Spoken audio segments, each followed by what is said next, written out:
Hi, good morning. Hindi ko alam kung ito talaga yung routine ko pagka night duty ako. Hindi mo rin naman kasi control yung gising na tulog mo. Dahil dyan, mag-brew muna tayo ng kape.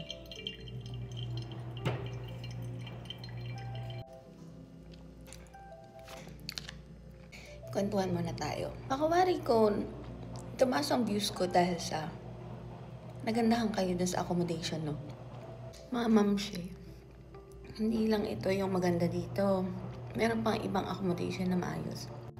Kung tutuusin, medyo luma na nga to. Kung di ako nagkakamali, mga may 10 taon na din to nakatayo. Mayroon pang mas bagong tinayo doon. Occupied na sila mostly. Ito din yun, area namin. Occupied na din ito madalas. Pero kung hired ka na National Guard, huwag kang masyado mag-expect ng magandang accommodation, ha? Kasi gaya ng sabi ko, hindi lahat pare-pareho.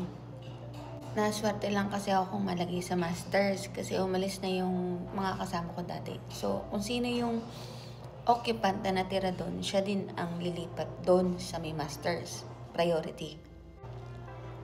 Pero hindi ko naman sinabi na hindi maganda yung regular room lang. Galing ako doon. Itatry ko maglagay dito nung dating room. At doon sa video ko, yun naman yung masters. Ano pinakaiba nila?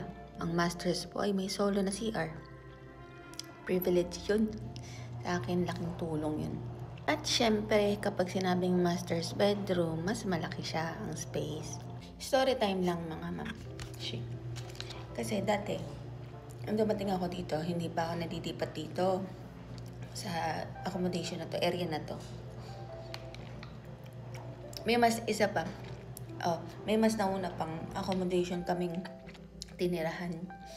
Yun yung kung tawagin nila yung K3. Sa K3, ma'am, yun, medyo malayo kasi yun sa ospital. Yun naman din yung problema ko dun. Medyo malayo siya sa ospital. Yung travel time minsan umaabot din kami ng alas 20 minutes. Pamag-duty. Pero huwag ka mag-alala, wala na yun.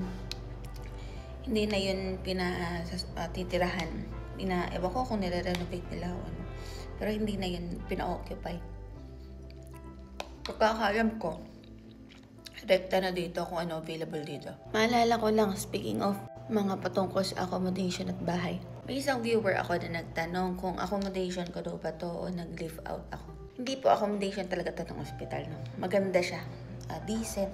Saka kung may mga gusto kong paggawa, meron tayong pwedeng tawagan para ayusin yun. Kasi part yun ng pa-housing ng ospital. Pero isang may magandang option din. Kung ikaw naman ay malakas ang loob mo, meron din silang option para mag-leave out ka. Yung process ng pag-leave out ay kaya na lang magtanong sa may HR. Ay, hindi sa HR, sa housing, kung paano yun gagawin.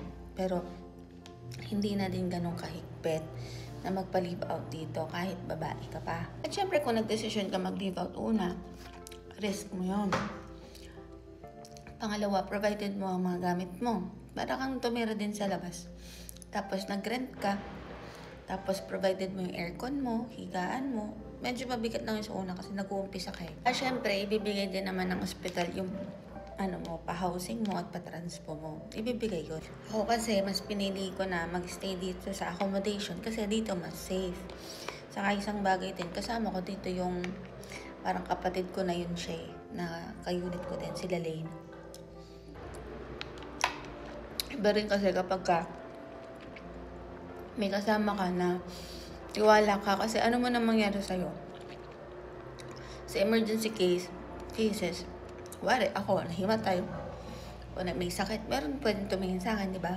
Kaya kung nagpaplano kayo mag-leave out, siguraduhin yung dalawa man lang kayo para at least magtitinginan kayo sa isa't isa. Mahirap na ngayon dito sa ibang bansa. Mahirap na wala ka ding kasama. Delikado. Right? So, yun lang naman. Share ko lang naman. Kasi napapansin ko, marami nga din nagtatanong sa akin tungkol sa accommodation. Ayan yun, pagka may update ako o may pictures, hanapin ko lang yung dating pictures ko nung regular room. Iko-compare ko dun sa may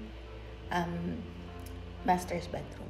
Pero, promise, pareho silang decent. Para sa akin, ang naging advantage lang nun ay may soda CR ka at mas malaki. Pero kung ibabalik ako sa dati kong room, okay lang din naman ako. So, yun lang. Follow niyo ko. Follow. Thank you sa panonood ulit. Follow me, Nurse JM, RN Diaries. Thank you. Bye.